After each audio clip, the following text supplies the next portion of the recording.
안녕하십니까. 은필란TV입니다. 유승민이 뒤늦게 미래통합당 후보 선거 지원에 나섰습니다.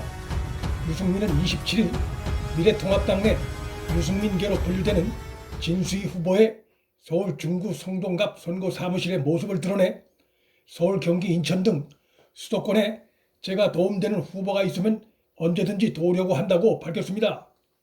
그간 미래통합당 선거대책위원회에 이름이 오르지 않아 선거 지원 운동에서 빠질 것이란 관측이 나돌았던 유승민은 이날 이번 총선에서 타이틀 없이 백의종군하겠다. 공천이 잘 됐든 잘못됐든 이제 선거를 시작하니까 이번에 꼭 당선되도록 힘을 다하겠다며 미래통합당 후보 선거 지원에 본격 나설 것임을 밝혔습니다. 유승민은 지난 대선 수도권에서 7%가량 득표했고 특히 20, 30대에서 상대적으로 높은 득표력을 보인 바 있습니다. 젊은 층이 상대적으로 많이 거주하는 수도권에서의 그의 선거 지원은 박빙 지역에서 적지 않은 효과를 발휘할 수 있을 것으로 전망이 됩니다. 그는 당내 계파 관련해선 아무것도 따지지 않고 지원 요청을 하는 후보가 있으면 도울 것이라며 계파 관련 없이 당내 후보 누구든 돕겠다는 의사를 밝혔습니다. 하지만 유승민이 지금까지 활동을 않다가 선거 2주일여 남겨놓고 선거운동을 돕겠다고 나선 것이 미래통합당 내에 자기 계파 지원 차원이란 점은 부인하기 어렵습니다. 또 총선이 끝나면 총선 논공 행상이 시작될 것이고 곧 이어질 차기 대선 국면에 대비한 측면도 부인할 수 없을 것입니다. 그러나 어쨌든 김종인의 총괄선대위원장 수락이 결정되고 이어 유승민이 당내 후보 선거 지원에 나섬으로써 미래통합당이 총선을 2주일에 앞두고 전열을 최고조로 끌어올리는 계기가 마련됐음도 분명합니다. 무능하고 위선적인 문정권을 심판하기 위해 분열된 보수가 힘을 합하는 것이 무엇보다 중요하다는 점에서 유승민의 선거운동 대열 합류는 긍정적으로 평가할 수 있습니다. 김종인 총괄선대위원장은 최근 여러 언론들과 잇따라 인터뷰를 하면서 문재인 정권과 민주당을 향한 대여 포문을 본격적으로 열기 시작했습니다. 김 위원장은 26일 조선일보와 전화 인터뷰에서 문재인 정권이 민주주의를 파괴하고 있다.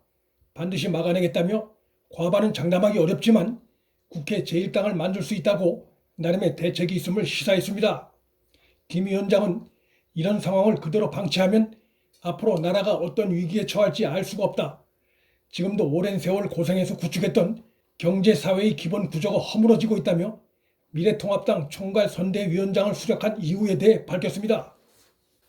현 정권의 우호적인 매체들이 김종인에 대한 비판을 시작해 그에 대한 좌파 진영의 경계심을 드러냈습니다. 오마이뉴스는 경제 민주화의 구체적 비전이 안 보인다라고 시비를 걸었고 경향신문은 김정인이 가져올 중도 표심은 없다라는 반론도 있다며 김 위원장 효과 깎아내기를 시작했지만 별 주목을 받지 못할 전망입니다. 문재인과 민주당의 속내를 비교적 속속들이 알고 있는 김종인의 등판에 대해 좌파 진영이 대놓고 비판하면 할수록 그의 주도하에 선거를 치렀던 자신들의 과거를 스스로 부정하는 것이 되기 때문에 그렇게 하기도 어렵습니다.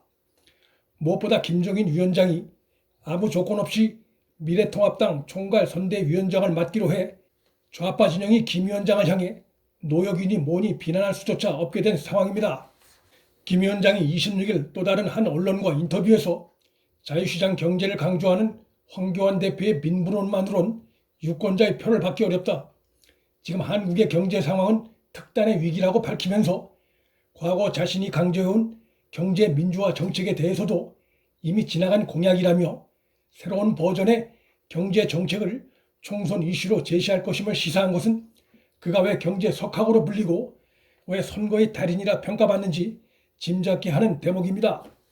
현재 문재인 정권과 소속 지자체장들은 당면한 국가 경제 위기에 대해 추경에 추경을 거듭하고 돈풀기 주장을 할 뿐 달리 정교한 대책을 내놓지 못하고 있으나 많은 국민도 대다수 언론도 이것이 안고 있는 부작용에 대해서는 언급이 없습니다.